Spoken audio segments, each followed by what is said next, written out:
എൽദോ നേരത്തെ ഡോക്ടർ ധൻരാജ് സൂചിപ്പിച്ചത് ഈ പല പദ്ധതികളും പ്രഖ്യാപിക്കുന്നു ബജറ്റിൽ എന്നതിനപ്പുറത്ത് അത് പ്രാക്ടിക്കൽ ആകുന്നുണ്ടോ എന്ന സംശയം അദ്ദേഹം പറഞ്ഞിരുന്നു. പ്രത്യേകിച്ച് ഈ വർക്ക് ഫ്രം ഹോം എന്നത് കേരളത്തിൽ കൂടുതൽ പ്രയോജനപ്പെടുത്തും, അങ്ങനെയുള്ള സംവിധാനങ്ങൾ ഏർപ്പെടുത്തും. ഏതാണ്ട് അതിന്റെ തുടർച്ച എന്ന നിലയിലുള്ള ഒട്ടേറെ പദ്ധതികൾ ഇപ്പോഴും വിഭാവനം ചെയ്യുന്നുണ്ട് എന്ന് വേണം നമുക്കിതിൽ നിന്ന് മനസ്സിലാക്കാൻ. ഈ IT മേഖലയുമായി ചേർന്ന് പ്രവർത്തിക്കുന്ന ഒരാൾ എന്ന നിലയിൽ കൂടി താങ്കൾക്ക് എന്താണ് മനസ്സിലാക്കാൻ സാധിക്കുന്നത്? ഇത്തരം പദ്ധതികളൊക്കെ കേരളത്തിൽ വിജയിക്കുന്നുണ്ടോ? ഈ കോർപ്പറേറ്റ് കമ്പനികൾ അവരുടെ നയത്തിന്റെ ഭാഗമായി വർക്ക് ഫ്രം ഹോം നടപ്പിലാക്കുന്നു എന്നതിനപ്പുറത്ത് സർക്കാർ ഇനിഷ്യേറ്റീവിൽ ഇത്തരം കാര്യങ്ങൾ മുന്നോട്ട് പോകുന്നുണ്ടോ എന്നത് എന്താണ് മനസ്സിലായിട്ടുള്ളത്?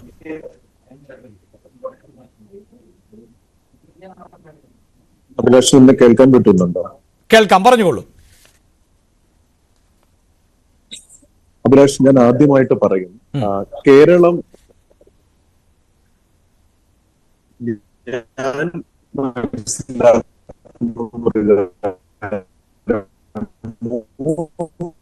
മേഖലകളാണ് കേരളം എപ്പോഴും കേന്ദ്രീകരിക്കേണ്ടതായിട്ടുള്ളത്, അവരുടെ വികസനം കേന്ദ്രീകരിക്കേണ്ടതായിട്ടുള്ളത്.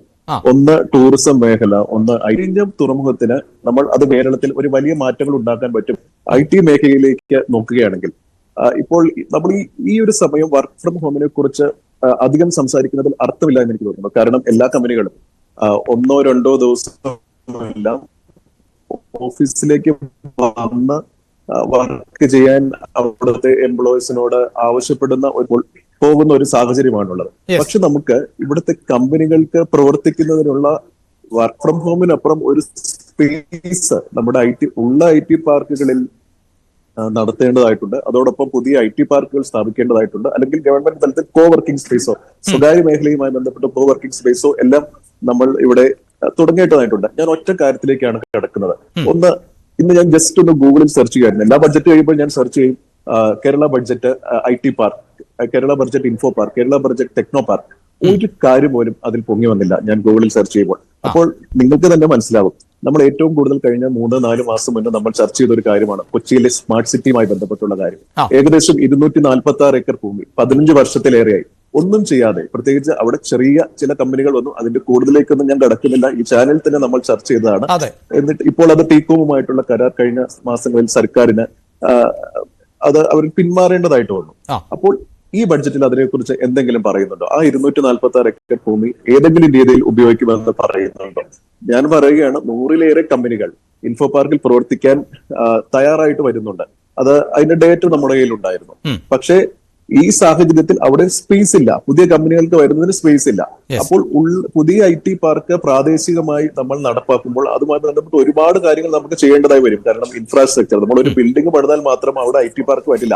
അതുമായി ബന്ധപ്പെട്ട കണക്ടിവിറ്റി ഇതെല്ലാം വരണം. അപ്പൊ ആ സാഹചര്യത്തിൽ ഇൻഫോ പാർക്കിനെയോ ടെക്നോ പാർക്കിനെയോ ഒട്ടും പ്രതിപാദിക്കാതെയുള്ള ഒരു ബഡ്ജറ്റാണ്. ഇതിന്റെ ഒരു കാര്യം നമ്മൾ മനസ്സിലാക്കണം, നമ്മുടെ യൂത്ത് ഇവിടെ ജോലി കിട്ടാത്തത് കൊണ്ടും ഇവിടുത്തെ സാഹചര്യങ്ങൾ മാറാത്തത് കൊണ്ടും ഇപ്പോൾ നമ്മുടെ സ്മാർട്ട് സിറ്റിക്ക് എല്ലാം വന്നതുപോലെ 10-15 വർഷങ്ങൾ ഒരു പദ്ധതിയുമായി നമ്മൾ ചർച്ചകൾ നടത്തി അതിൽ നിന്ന് പിന്മാറുന്ന സാഹചര്യം എല്ലാം ഉള്ളതുകൊണ്ട് അവർക്ക് ഇവിടുത്തെ സിസ്റ്റത്തിൽ യാതൊരു വിശ്വാസവുമില്ല. അപ്പോൾ ആ ഒരു സാഹചര്യത്തിൽ നമ്മൾ കുറച്ചുകൂടി ഇതിലേക്ക് ഫോക്കസ് ചെയ്യേണ്ടതായിരുന്നു. പ്രത്യേകിച്ച് AI-യുമായി ബന്ധപ്പെട്ട് ഞാനിപ്പോൾ നമ്മുടെ ചാനലിൽ തന്നെ കണ്ടു 10 കോടി രൂപ AI-യുമായി ബന്ധപ്പെട്ട് അനുവദിച്ചിട്ടുണ്ട്. അഭിലാഷ് അതിന്റെ ഒരു ആത്മാർത്ഥത, AI എന്ന് പറയുന്നത് ലോകം മുഴുവൻ ചർച്ച ചെയ്തു. കഴിഞ്ഞ ആഴ്ചയിൽ നമ്മൾ കേന്ദ്ര ബഡ്ജറ്റുമായി ബന്ധപ്പെട്ട് ചർച്ച ചെയ്തു. അവിടെ 500 കോടിയാണെങ്കിൽ ഇവിടെ 10 കോടി. ഇത് ജസ്റ്റ് പറഞ്ഞു പോകുന്നതിനപ്പുറം ഇതിന്റെ ഒരു ആത്മാർത്ഥത ക്വസ്റ്റ്യൻ ചെയ്യപ്പെടുന്ന സാഹചര്യമാണ്. ഇതുപോലുള്ള അങ്ങനെ ഒരു ടെക്നോളജിക്ക് കേവലം 10 കോടി രൂപ മാത്രം മതിയോ എന്നൊരു സംശയം കൂടി എല്ലാവർക്കും തോന്നുന്നതാണ്. തീർച്ചയായിട്ടും. അപ്പോൾ എന്റെ ഒരു ഇതുവരെ ഞാൻ കണ്ട ബഡ്ജറ്റിൽ നിന്നുള്ള പ്രഖ്യാപനങ്ങളിൽ എല്ലാവരും, പ്രത്യേകിച്ച് തോമസ് ഐസക് ആയിരുന്ന സമയത്ത് ബഡ്ജറ്റിന്റെ ഒരു പ്രത്യേകത, എല്ലാ ബഡ്ജറ്റ് കഴിയുമ്പോഴും പറയും ഇവിടെ ഇത്രയേറെ തൊഴിലവസരങ്ങൾ നമ്മൾ സൃഷ്ടിക്കും. ഞാൻ കഴിഞ്ഞ ഒരു 10 വർഷം ഈ LDF ഗവൺമെന്റ് ഭരിച്ച 10 വർഷത്തെ ബഡ്ജറ്റുകളുടെ കണക്കെടുത്ത് നോക്കിയാൽ ഒരുപക്ഷെ ഇന്ത്യയിലെ ഏറ്റവും കൂടുതൽ തൊഴിലവസരങ്ങളുടെ കണക്ക് പറഞ്ഞിട്ടുള്ള സംസ്ഥാനം കേരളമായിരിക്കും. കണക്ക് പറഞ്ഞിട്ടുള്ള സംസ്ഥാനം. അല്ല, പക്ഷേ ഇന്നിപ്പോൾ ഈ സർക്കാർ ജോലിയുമായി ബന്ധപ്പെട്ട് ധനമന്ത്രി ഇന്ന് ആ കണക്ക് പറഞ്ഞിട്ടുണ്ട്. 1,10,000 നിയമന ഉത്തരവുകൾ നൽകിയെന്നാണ് പറയുന്നത്. നിയമന ഉത്തരവും നിയമനവും തമ്മിൽ ചെറിയ വ്യത്യാസമേ ഉള്ളൂ. ഏതാണ്ട് ഈ 1,10,000 നിയമന ഉത്തരവ് കൊടുത്താൽ അതിനടുത്ത് ആളുകൾ നിയമിക്കപ്പെടും. പിന്നെ എംപ്ലോയ്മെന്റ് എക്സ്ചേഞ്ച് വഴി 8,000 പേർക്ക് സ്ഥിരം നിയമനം നൽകി എന്നതടക്കമുള്ള ചില കണക്കുകൾ. അവിടെയും ഈ സർക്കാർ ജോലിയുമായി ബന്ധപ്പെട്ട കണക്കാണ് പ്രധാനമായും ഊന്നിയത്.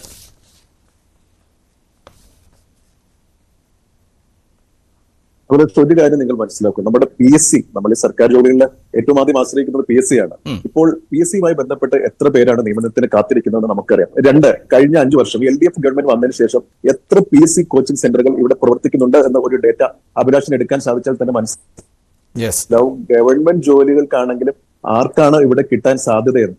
അത് ഒരുപക്ഷെ ഇപ്പോൾ എന്നെ പോലുള്ള ഒരു ജോലി ചെയ്യുന്ന ഒരാളെ സംബന്ധിച്ച് ഞങ്ങൾ മനസ്സിലാക്കുന്ന കാര്യം, ഇപ്പോൾ ഗവൺമെന്റ് ജോലികൾ കിട്ടാൻ നമ്മൾ ആദ്യം തന്നെ പറയും അത് ഒന്നല്ലെങ്കിൽ പാർട്ടിക്കാരനായിരിക്കണം, അല്ലെങ്കിൽ അതുമായി ബന്ധപ്പെട്ട് ഏതെങ്കിലും രീതിയിൽ പ്രവർത്തിക്കുന്ന ഒരാളായിരിക്കണം. അങ്ങനെ ഈ പാർട്ടി തലങ്ങളിലുള്ളവർക്കും അതോടൊപ്പം തന്നെ ഈ ഡെയിലി വേജസ് അല്ലെങ്കിൽ ആ രീതിയിലെല്ലാം മാത്രമാണ് ഈ ഗവൺമെന്റ് ജോലികളിൽ ഇപ്പോൾ ആളുകളെ പ്രവേശിപ്പിക്കുന്നത്. ഇതിനപ്പുറം PSC കോച്ചുകൾ ഇല്ലാതായിട്ടുള്ള ഒരു സംസ്ഥാനമായി മാറി, ബാങ്കിങ് കോച്ചുകൾ ഇല്ലാതായിട്ടുള്ള ഒരു സംസ്ഥാനമായി നമ്മുടെ കേരളം മാറിയിട്ടുണ്ട്. ഇതെല്ലാം യാഥാർത്ഥ്യങ്ങളാണ്.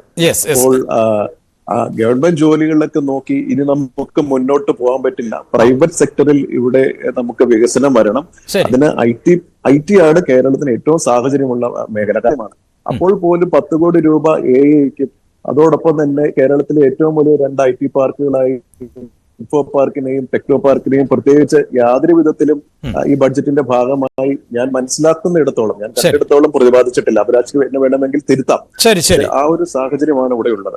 എന്തായാലും ചില IT പാർക്കുകൾ ഉൾപ്പെടെയുള്ള പ്രഖ്യാപനങ്ങളൊക്കെ ഉണ്ട് എന്നതും എടുത്തു പറയേണ്ടതാണ്. നേരത്തെ അത് ഡോക്ടർ ധനരാജ് സൂചിപ്പിക്കുകയും ചെയ്തു. ആ പദ്ധതികളിൽ എത്രത്തോളം മുന്നോട്ട് പോകാൻ പറ്റുമെന്നതാണ് കണ്ടറിയേണ്ടത്.